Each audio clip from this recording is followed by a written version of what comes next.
Good evening. Hello, this is Jane here. Again, going to be talking. Oh, sorry. Um, going to be talking about everything about COVID-19. Just like last week and the previous week as well, we couldn't cover a lot of our topics. Now we'll just go straight today. Thank you everyone for calling in last week and for tuning in as well and for all the comments. Thank you very much, everybody. Thank you, Mami Elizabeth. Thank you, everyone. Thank you, Stecky. Now, there's a lot of questions out there where people are asking, um, you know, I'll just start from the school where people are saying that should they really go back to school early?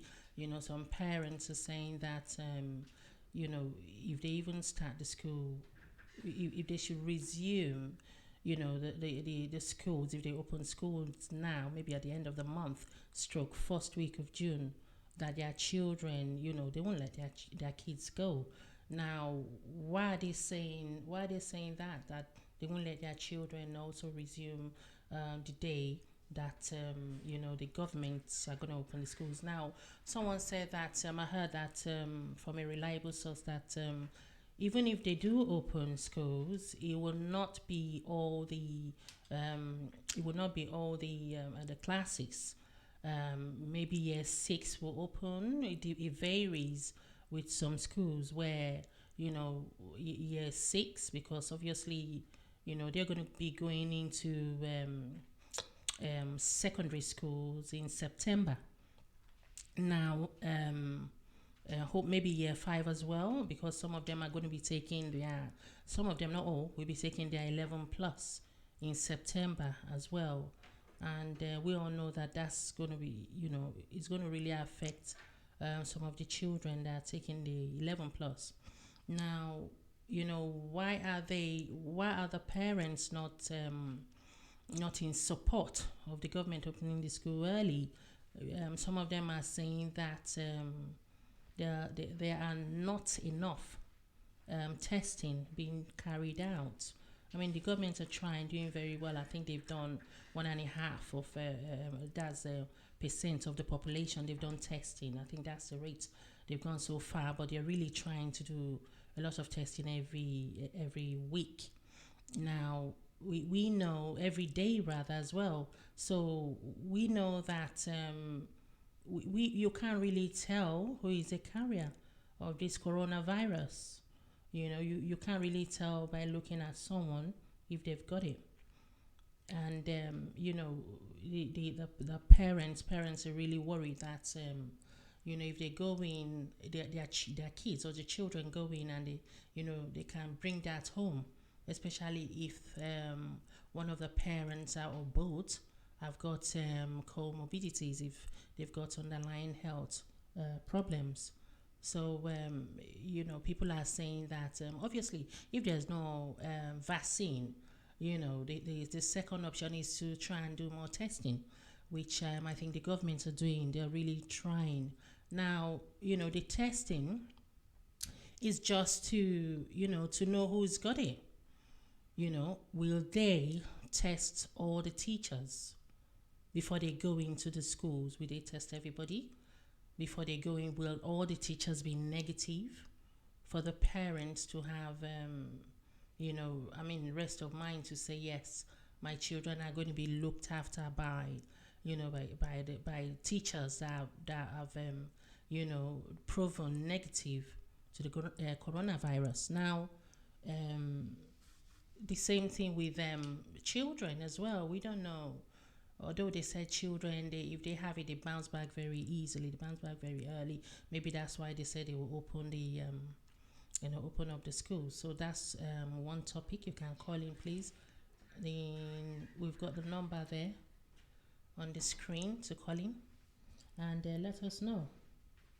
And also, I read somewhere where the government, that's UK, please. The government said that even if they remove the brakes, from this lockdown, I mean, they will take it off easy, not completely. they will try and start easing off, take things, they will ease it off, obviously, to say, okay, some of the stores and shops, will be opening, they will, minimize some, there will still be social distancing as well. Now, some people are not happy, obviously the elderly, because they have said that if they ease off, they will still, put in place for the elderly to stay back home.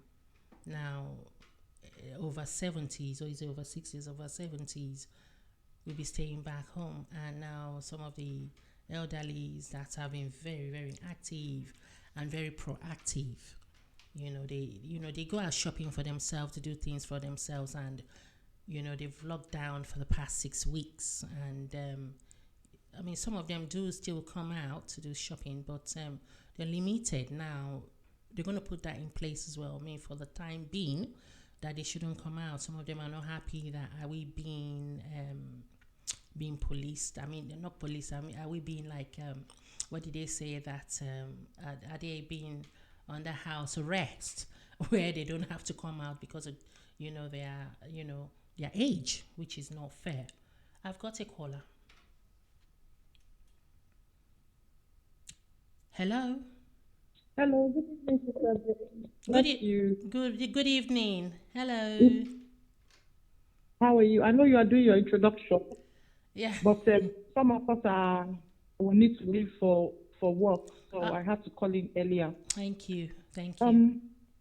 I wanted to bring to your attention something I'm sure you must have heard about. Yeah. It was in the news yesterday, and it is a phenomenon known by some as happy hypoxia, or some are saying silent hypoxia, and it's just something to do with how this coronavirus attacks the lung. And a healthy person would have oxygen saturation of at least 95%. Yeah. But doctors are reporting patients attending A&E with oxygen percentage levels in 80s and 70s, and even as low as 50, but without any, paleness, or, the person gasping for breath, or any other symptoms to go with that level of oxygen saturation. Yeah. So there's oxygen saturation that is very low, and they are aware of that.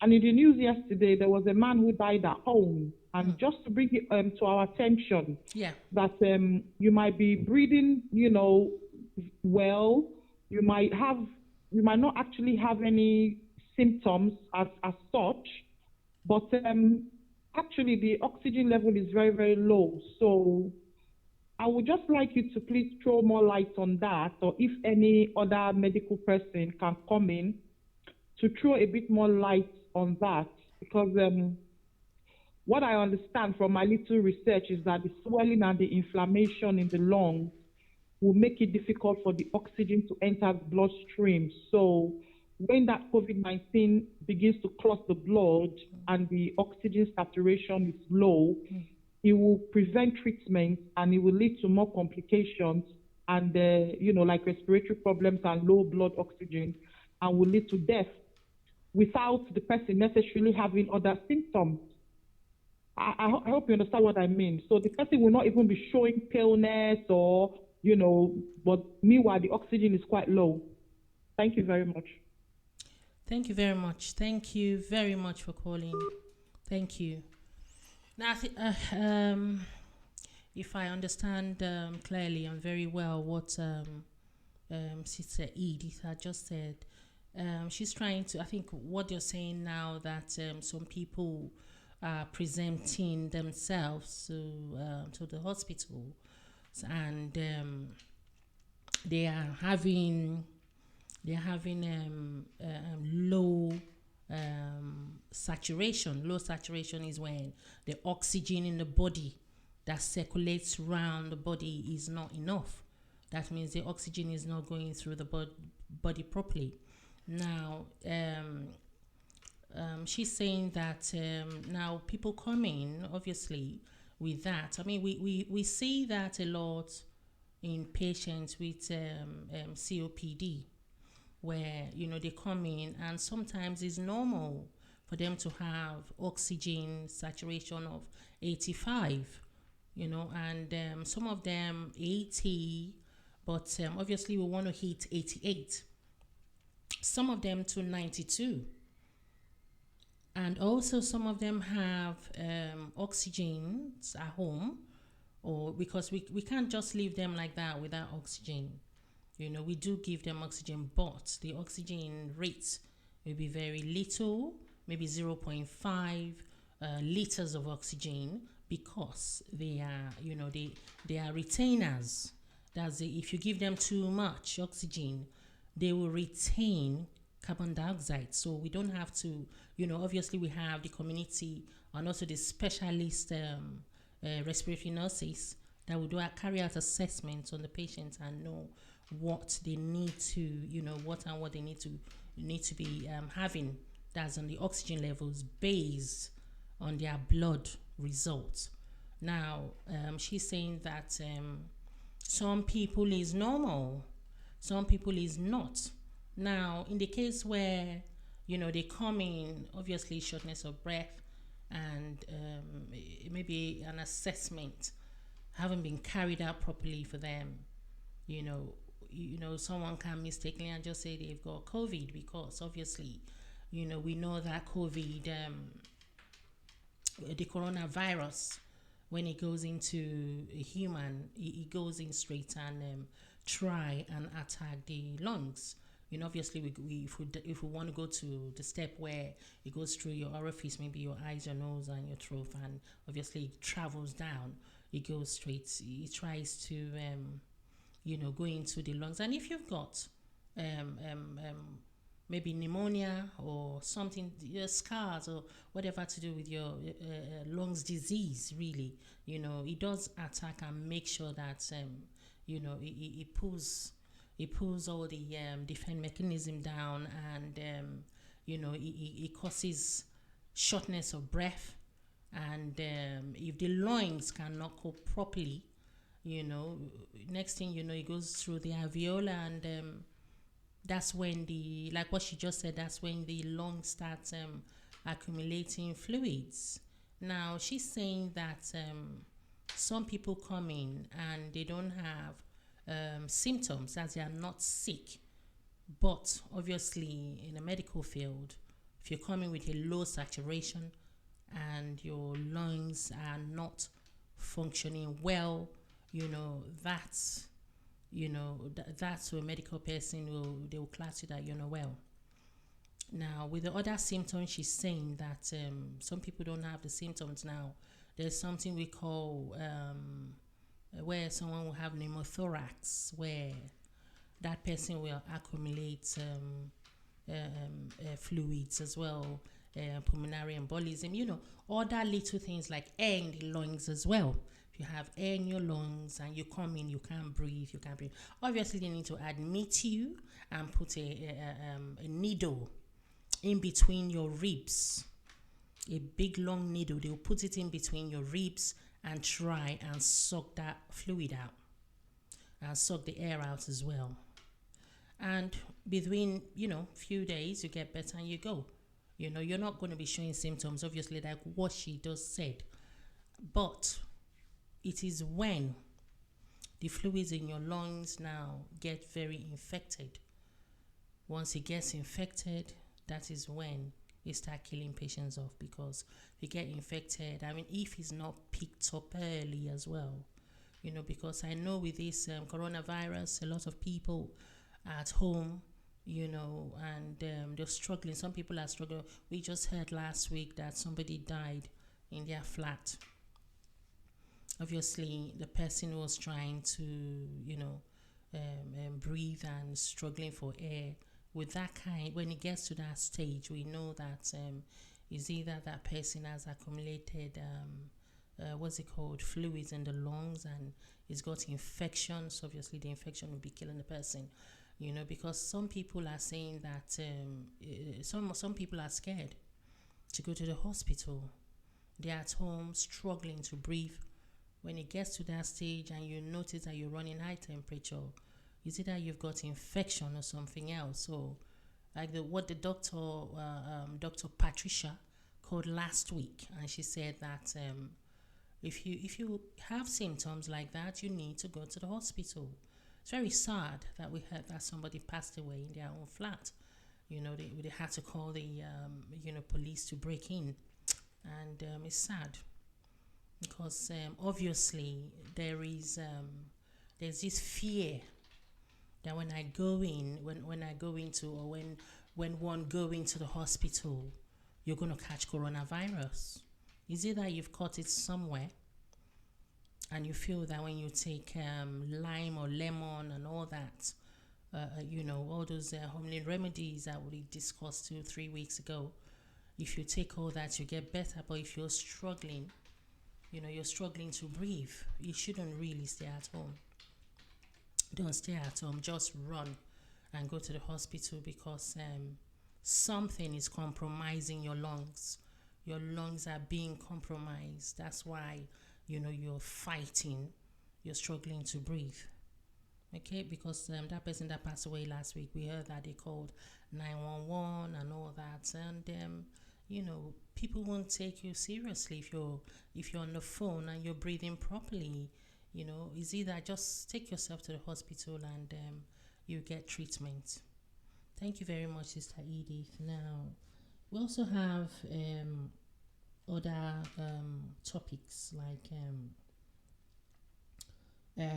how the social distancing. Here we'll talk about the schools that people are not happy that their children will be going to school very soon. We know that they said the pubs and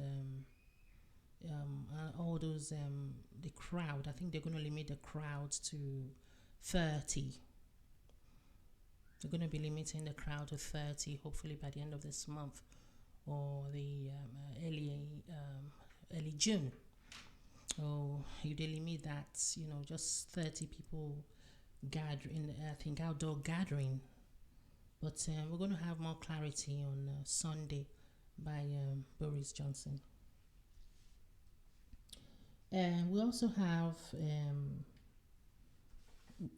a lot of topics where we can't really, I don't know if we'll be able to cover that, where people are having depression as well. They are not in the right state of mind, because there's so much going on now, with obviously with finances, and some people are, they love going out.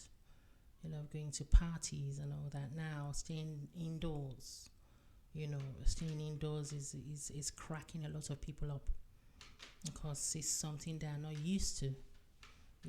They're being cracked up, and I think they said the depression rate has gone up. Domestic violence as well has gone up as well, and we just want to talk about some. If you know anyone that is struggling, please, call them up and refer them and tell them to their first contact. If they can call the council first, the council will give them a number to call, where they will go to the right channel and they will get counseling as well, because depression is another illness that cannot be seen. You can't see depression. You see someone looking very happy on the phone. You haven't seen them for a while, but you know that you hear from them, they talk and all that, but they're so depressed. Depression can lead to something else. Depression can lead also to severe mental health problem, because after the lockdown, obviously when people come out, you won't be able to tell who's gone through depression during this time of the COVID-19. Now, we also have some other topics that some people have brought up. That hand washing, they said, you wash your hands regularly, you you put on your face masks. You know, that is what the government wants us to do, to try and wash our hands for 20 seconds, and you know, we will put the mask on. I mean, if you're comfortable with that, but they haven't put that in place. I think in Scotland, I think they've put that in place, and some other part of the country, or the world rather, that they must wear masks to go shopping and go everywhere. But we will know for sure maybe on Sunday if the UK government is going to put that in place. Now, so what I'm trying to say here, because some people are saying that the what's it called, the locking, sorry, the measures like washing your hands, putting face masks on, don't touch this, don't touch that, put your gloves on, all these measures we're trying to take, we're doing and all that all the time, that we are not really building our immune system. Now, you know, I couldn't get my head around that, because that's I had two medical doctors talking about that you know, preventing and doing all that constantly. How are we going to build our immune system? Now, you know, I'm thinking that how are we going to build our immune system? Okay, we know that if you've been ill, maybe from a what's it called, virus or infection, that you end up obviously building, or have a memory cells where you build up your immune system. You know, so I couldn't really figure out or argue. You know, I'm trying to think what. But if you know the answer, call me and let us talk. And another topic as well, that another question or topic is where the PPE that was meant to be coming to the UK. I think it's about 400,000 PPE. That's personal personal protective equipment that was supposed to be coming down to UK from Turkey. That it wasn't safe to use, and they did not meet the requirements of the UK government. So that batch of PPE, you know, cannot be used in the UK. Now, we all know that there's a lot of shortage of PPE everywhere. You know, people are trying to, you know, use what they've got, and it is not really safe to look after a patient that have coronavirus, and you know, yes, this patient is positive, and you know, you go in there to look after the patient. You know, obviously you're gonna catch it, or you're gonna bring it home. So yeah, let's talk about the PPE today. And someone said, I think a doctor was trying to say that he was trying to call in last week, and he couldn't get through, that he wants to clarify why black ethnic minority, you know, are dying the most. And it is on the news now that black ethnic minority are 4 times higher. We're still looking into that. I think there's some research they've been doing some research to find out why. If you know, is it because the some ethnic minority, they've got diabetes, they've got underlying cause, they've got, you know, other health problems? Is that the reason? Really, is that the reason, or something else? We don't know. So yeah, call in today, and let's talk about everything about COVID-19. Okay. Now, also we have some topics about treatment. Now, the treatments now, people are saying that, well, everybody's trying to bring something up to say that they've got the cure everywhere, all over the world. Everybody's saying that if you drink this and drink that, it's going to work for you. I mean, we have mentioned that, you know, whatever works for you, but there is no cure. But there's a medication that they said is out, and there's a medication that they said is out, and we don't know for sure if that medication is going to be, the cure, because to get a medication, for a virus, it takes years. It takes like 5 to 10 years.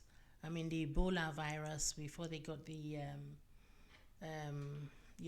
cure, it took about how many years, nearly a decade. So this the coronavirus, we still don't have a cure yet.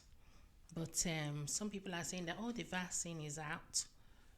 Whatever is out there, the WHO are not saying that is a cure. They're saying that that is just they're going to be doing some maybe vaccine testing and all that to just find out if it's going to be the cure. Now, some people are saying that if it comes out, they're not going to have it. They're not going to take it. They are not happy that everybody is just being obviously biased. They're saying that there's no cure, so I'm not taking it. Even testing as well. Some people are saying that they don't want to be tested.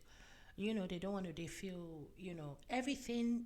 Everybody's just I'm not saying we all are paranoid, but people are saying everything is COVID-19, everything is, coronavirus. They don't want to be tested. They feel, oh my God, if you test me, you're going to give it to me. Even some of the masks, surgical masks you want to put on, you just feel like, oh my God, is this clean? I'm not sure if this has got coronavirus. Let me clean it properly before I use it, or should I even wash it before I put it on? So everybody really, we are all, paranoid about this, this coronavirus. But personally, I feel that if there's enough testing, it will help, because if they test, if they test you, and you haven't got it, obviously you'll be able to go back to work. Now, the people that you'll be working with, you want them to be tested as well before working with them. I'm not saying that only the health sector, banks, anywhere. In the IT industry, I know a lot of people are working from home, but if you really want everybody around you to, to be COVID-19 negative, that's coronavirus negative. You want them to be negative so that you feel comfortable, and this boost of confidence to be able to, work with your colleagues. So, but some people are saying that they don't want to do the testing now. Someone told me that 2 weeks ago or last week, she said she's done her testing, which is really good, because obviously the result will come now, and she will know if she's negative or positive. Obviously, if you stay in your house for a very long time, and people are not coming in and going, just you, how will you catch it? Someone said that, oh, it's in the air, it's everywhere. You just need to open your window and you're going to catch it. Is that true? Oh, this person stayed at home for a very long time and they still got it. How did they get it? If it wasn't somebody from outside to bring it inside to their homes. So, yeah, call me. Don't let me talk. Call me and let's talk.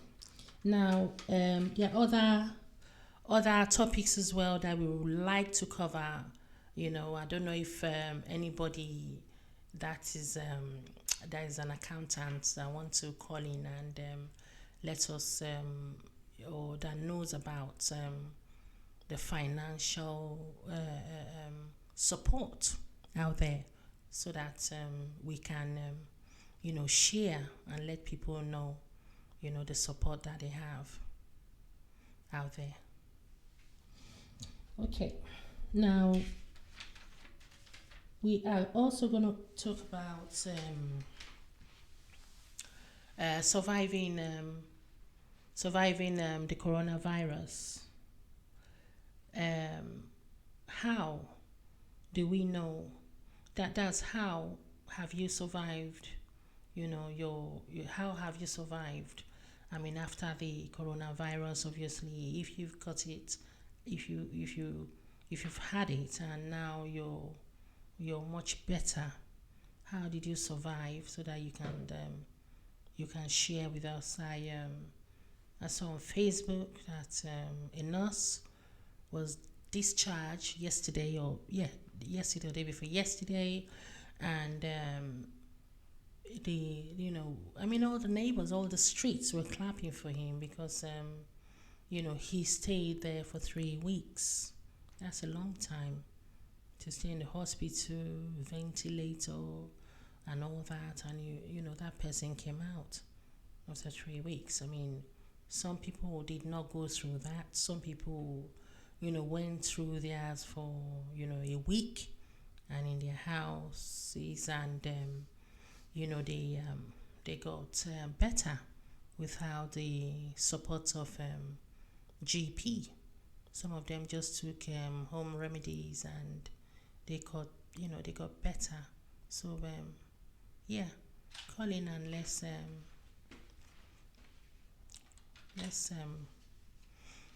call in and let's talk about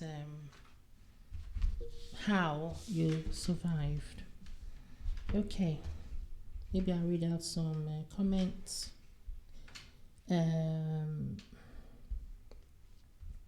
And also we know that some people, because somebody said I need to mention that some people haven't got their residence or their stay, and some people are illegal, and they haven't got the support. Some people haven't got GPs. Some people haven't got like a records with the GPs, so that they can have like medical advice or medical checkup.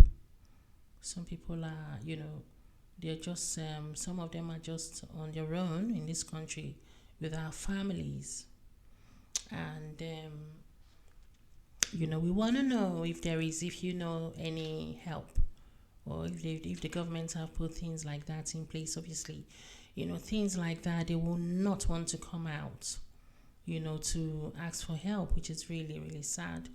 But I'm very sure this country, they'll put something like that in place for them. I think I've got a caller. Hello? Hello? Hello?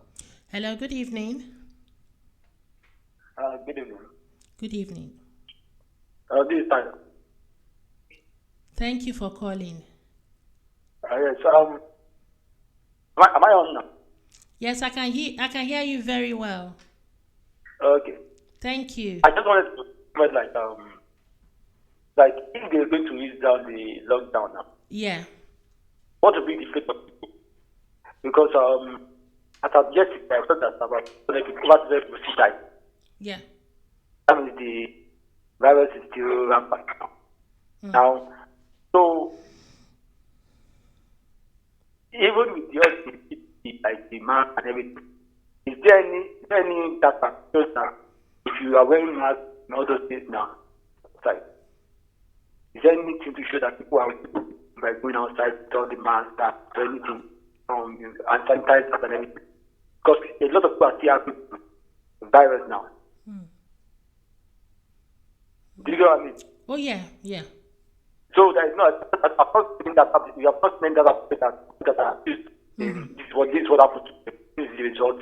Because even with lockdown and all this lockdown and the education of protecting yourself, people are still getting affected. I know it like but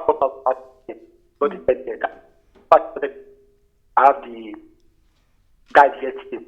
So it's like I put that even with all the protection and everything else, one is big. And I think that should be just first step. Even if I feel are going to start to grow, that should be the first step. I just say, this is what's going to happen to you. If you do this thing, this is what's going to happen to you. That's what I just wanted to put it into, just put in my addition. Oh, thank you very much. Thank you. Thank you very much. Thank you very much for calling. Thank you. Thank you for calling. Yeah, our caller just said that how we, show that the masks and the gloves and all the measures that they're putting in place. How we show that things like that are going to prevent us from having the coronavirus if they ease off the if they ease off the lockdown. Now we know that the government are trying to ease off the lockdown gradually. I mean, taking off the brakes, taking off their legs from the brake gradually.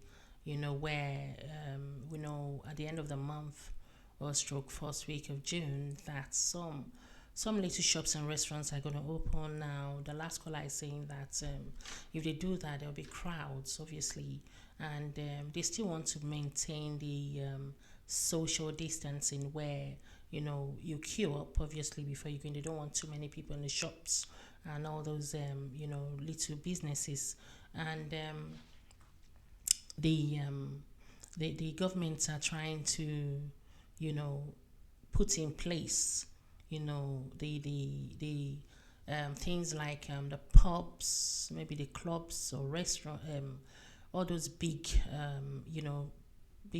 organization where we know that people are going to go in there and there'll be crowds like the Chinese restaurant, maybe a big Chinese restaurant where you know that a lot of crowd will be there. I don't think they're going to open all that for now. They will not open all that because I think they are saying that they're going to be opening all those places that there'll be much crowd. They'll be opening them maybe in September, October time. They don't want too many crowds, crowdy, places, and if it's too much, they will, obviously, if care is not taken, there will be another peak of this coronavirus, and it will not be fair for the British citizen, the British people, because they have really tried to stay at home. I mean, they've been at home for the past 6 weeks, and they've really done very well where, they have, isolated themselves from not spreading the virus.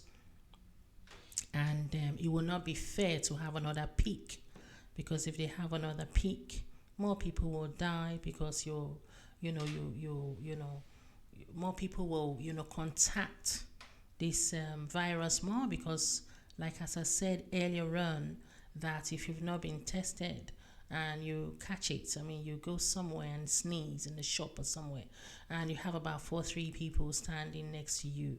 Obviously, if they catch that as well, they will spread it, and there'll be another peak. And if there's another peak, it'll be it'll be worse.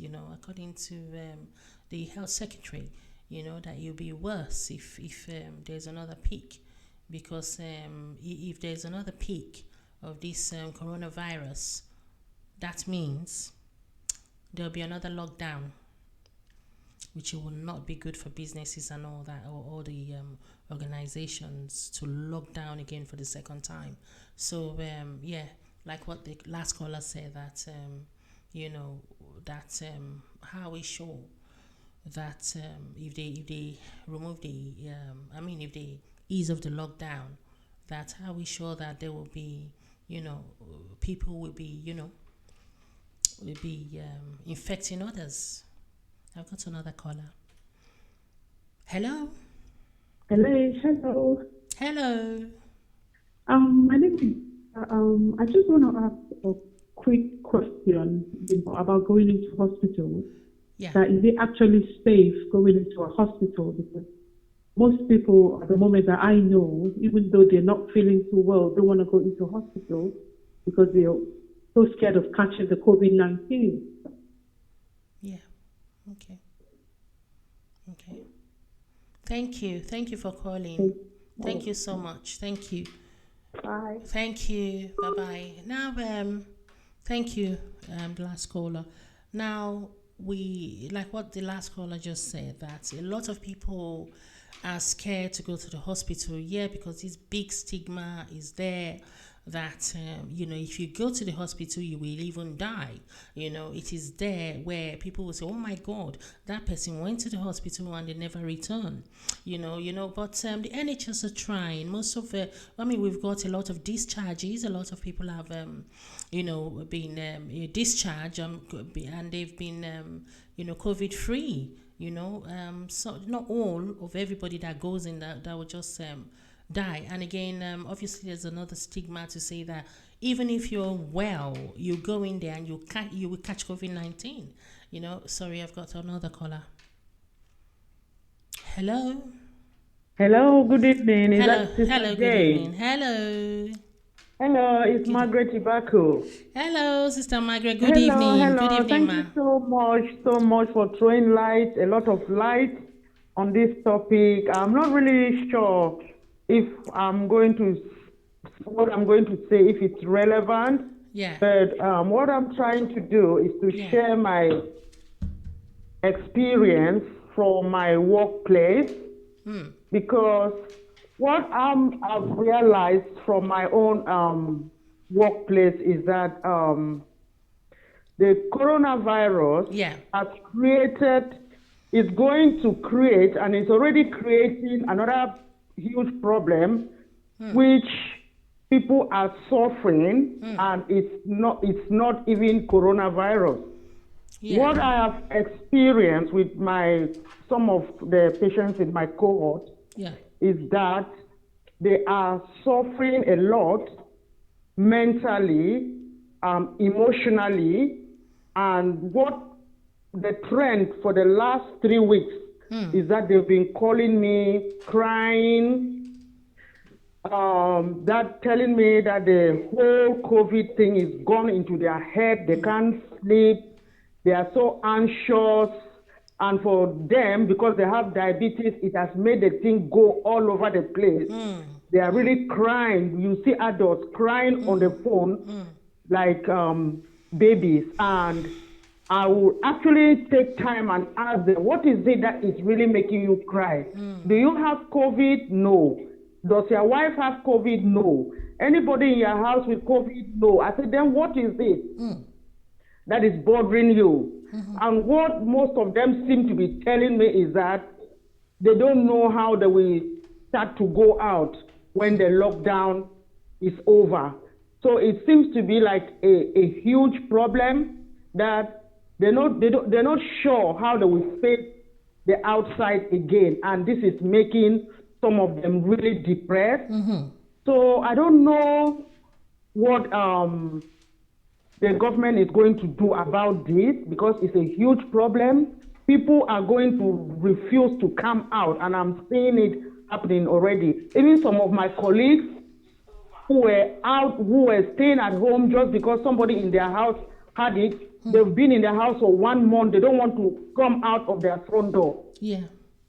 So I thought I'd bring this out. Maybe it's relevant, or if it's not relevant, then I'm really sorry. But I thought it would be nice for us to know, because we got mental health nurses within our group, and maybe they will be of help in the near future. It's even young people who are phoning me and crying out like this. So I thought I'd bring this. You may throw some light on it, or let our mental health nurses, maybe in future, they will do something, because this is really, really serious. The fear and the anxiety can even kill somebody without having COVID. Yeah. Thank you very much. Thank you very much. Thank you, Sister Margaret.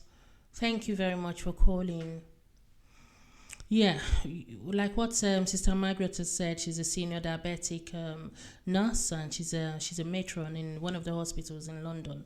Now she's saying that some of her colleagues, they were calling her, ringing her up, and they're crying on the phone that they don't know what to do. Obviously, because some of them have got diabetes, and they are really anxious and very scared to go out now. She's saying that if they even ease off the lockdown, that how are they going to that go out? A lot of people now, they used to to shop online, to get everything basically online, to at their doorsteps. So going out now, you're very anxious and very scared. So we want to find out if the mental health, if there's a sorry, I've got a caller. Hello. Hello. Hello. Hello. I can hear you. If you put your volume down, you'll be able to hi. hear me clearly. Thank you. Yeah, hi. Can you hear me now? I can hear you very well. Thank you for putting your volume down. Thank you. Yeah, hi. I just wanted to contribute a little bit to what Jen's talking about. Okay. Fire Hello? away. Yeah, fire away. Go on. Hello? Yeah, hello. Go on. This is Jane. Oh, hi, Jen. This is Bumi. How are you? Hi, I'm fine. Thank you. Thank you. Hi. I just wanted to add a little bit. I'm not sure if someone has said it because the volume isn't so good on my gadget. Okay. It's just a few days ago I heard talks about the high rate of death within the Black and ethnic minority groups and some of the reasons behind it. I'm not sure if you've mentioned anything about that. Yeah, no, go ahead. Pardon? No, go ahead. Go ahead. I heard that one of the reasons why there's a high death rate within our people is because of the health condition, social conditions, as well as what did they say? Health, social, and underlying health conditions, our social status, and the fact that we work too hard, we're under a lot of stress. What do you think about that? Thank you. Thank you very much. Thank you for calling. Thank you for calling from Essex. Thank you. Yeah,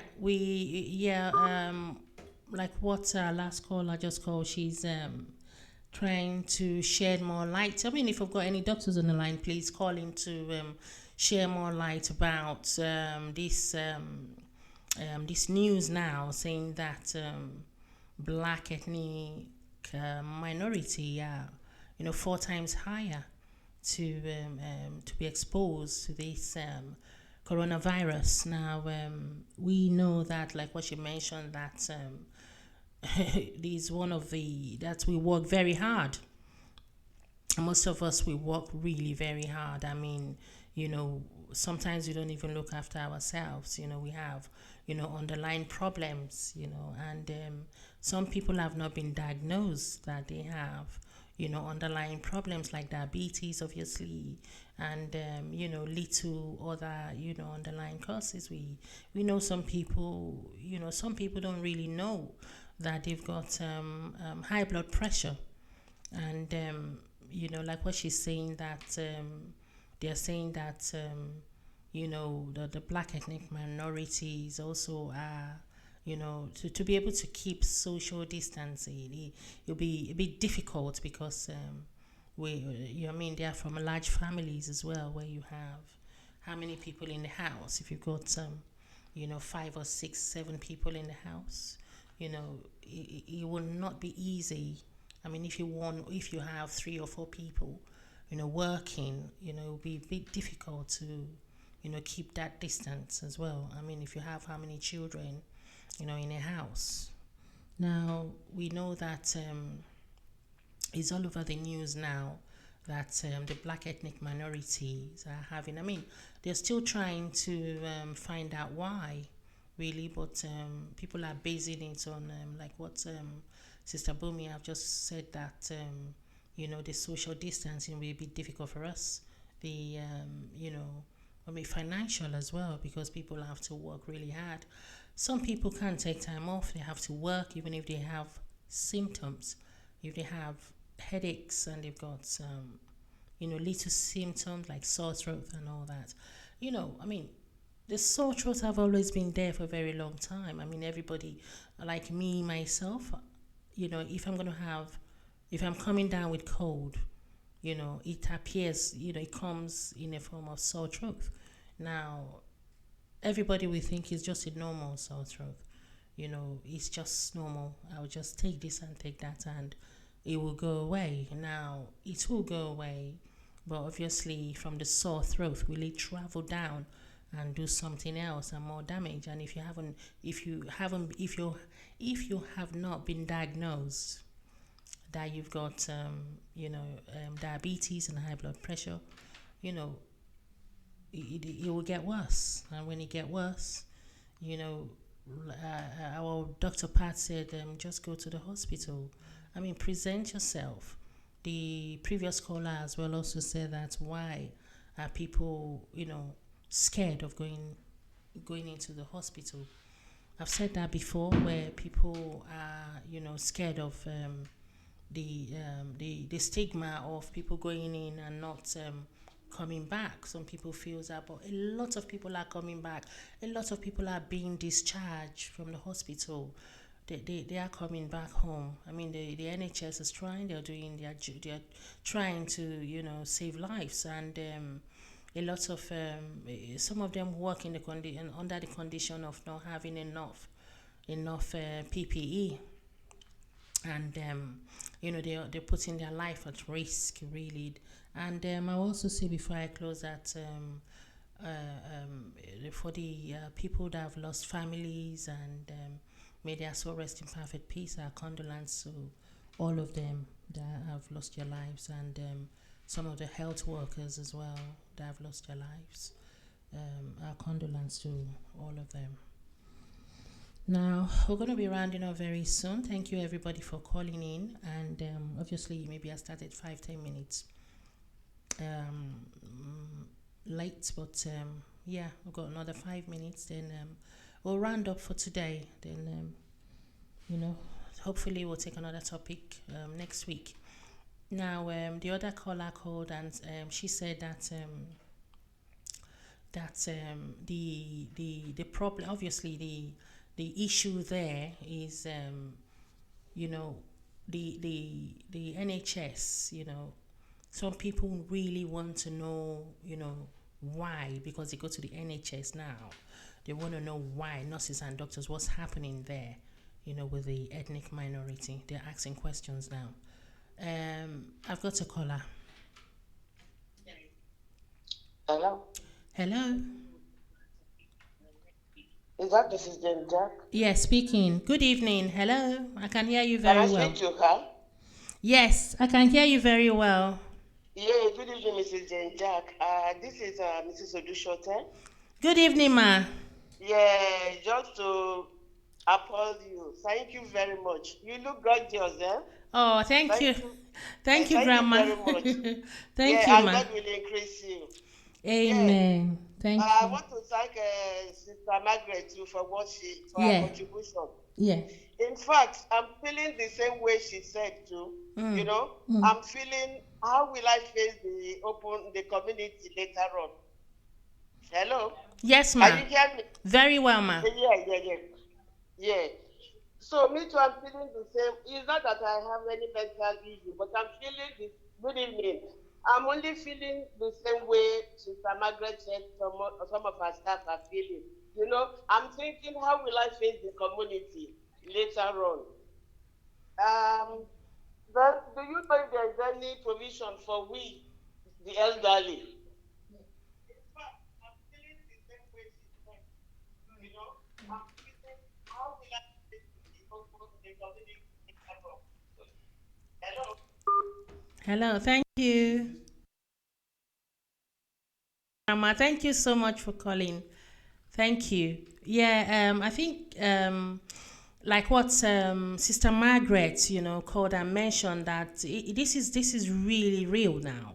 because it's not funny, because a lot of adults, they are calling now, they're really anxious, because I mentioned that the mental health, the rates, it's been increased now. It's really high now. Obviously, we need to know if the government has put things in place concerning the mental health, because that's concerning the mental health sector. Because right now, what everybody is looking at is the acute setting, because I think that is how they started. When they started the treatments and all that. Obviously, there is no treatment, but when the coronavirus started, it really hit really hard in the acute setting, and they took the acute setting very, very seriously, and they didn't really put more effort to support the people in the nursing homes, and they did try to see what's happening there, but they did not put enough effort, because now is when they're trying to trying to do more testing, and now they're trying to do testing for people that is above 60 to 65. So Grandma, thank you for calling, because I think you might be getting a letter soon that you need to be going for the coronavirus testing very soon. I mean, they said it's for everybody, but obviously they have to pick the vulnerable ones, where the elderly, maybe from 65, I think, from 65, they need to go for their testing. Now, where we are now in Medway, we don't really have a center where people can where they can do the testing. I think what they're doing now, they're doing testing in the acute setting. That's the hospital. They're taking testing, and some of the nursing homes as well now, they have really pulled out to say they want to do testing as well in some of the nursing homes, and the government is supporting them now. That is why the death rate now is coming up. I mean, we can see slightly going down, but we can see that, it's steady, but it's still a lot. I mean, if it was just the acute setting, that's the hospitals, that they are doing testing, we'll be saying maybe 200 and 150 deaths a day. But now, they're going into the communities now to try and do testings. And, if you haven't received your letter, and, you're an elderly person, please try and contact your council, and they will obviously contact your GP, or you contact your GP, and they will send you a letter for testing. And according to the person that have done the testing, that I know very well, she said it wasn't easy. Obviously, you have to go into a queue, and the queue is quite long in Epping. Is it Eplitz or Epic International? So that's not around Medway. You have to drive down there, or you take a taxi there to do the testing. Now, if you want to do the testing, also they will ask you to wind down your window, and they will give you a kit, and they will screen or take a barcode, and ask you to put the the swab down your throat yourself, and you have to do that. Take the swab and drop it back to them in a big box when you put down your window. I mean, that's how they do the testing, because I know Grandma is just a bit anxious to know the testing and all that, because obviously people are becoming more anxious, like what Sister Margaret said, that people are calling and crying. I mean, if they want to try and do the testing, and I mean, just have that rest of mind and that peace to say, okay, I'm I'm coronavirus negative. I haven't got this,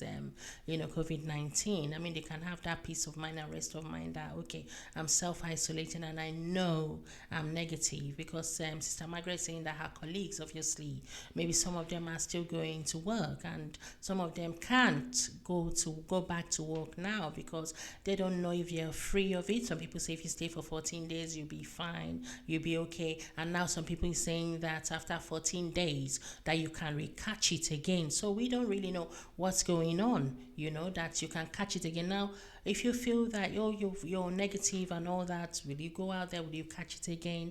So there's so many questions out there, so many answers that need to be answered as well. Thank you everybody for calling. I'll try and go through the comments, but I don't think I'll be able to go through all of them. But thank you everybody for calling today. Sister Edith, I think she's she called in to talk about some patient becoming hypoxia. I mean, the mental health, some people, because of the mindset, some people, because of the mindset and this anxiousness and anxiety, it makes them, become shortness of breath. Some people, when they have this, when you're very anxious, some mental health patients, they become very, very shortness of breath. I mean, they have this panic attack where, it takes a professional to, to help them and talk to them how to breathe. There's a technique for that, to talk them out how to breathe. And I also want to mention before I go that if you can, get a blood pressure machine at home. I mean, they cost about £20 to about £45. You can have a blood pressure machine from Boots. You can always have saturation machine as well from Boots, because the saturation machine is to check your oxygen level. I mean, if you feel shortness of breath, you just check your oxygen level and know that if you're 80 to 90, it's not normal. So if you want to, you take that and check your saturation rate and just check if you're okay. If you're not okay, obviously you call the GP, because some of us want to stay at home because of the fright of going to the hospital. So if you have those little equipment like saturation machine, blood pressure machine, temperature machine as well, to check your temperature if you feel funny, if you feel very, very uncomfortable and you feel ill, check all that signs, and you can call 111 and tell them that your vital signs, that's your blood pressure reading and your temperature reading, your readings of your vital signs. This is tell them the readings and they'll be able to tell you what to do. I mean, if you feel really ill and very bad, please don't stay at home. Please, you need to go straight down to the hospital. There's so many I want to cover. Thank you everybody. I don't think I'll be able to go through all the comments, but thank you. I might try and go through it next week. Thank you everybody, and I want to say thank you to CTRIM family and Pastor Jide Hussaini and Sister Mommy Pastor Christina John Hussaini for for putting all this together. A big thank you to Brother Eddie Egwaije for putting all these shiny lights and everything you can see. Thank you, Brother Eddie. Thank you, everyone. Thank you for tuning in, and let's try and tune in next week. Same time, 7 o'clock to 8. Thank you very much. God bless you.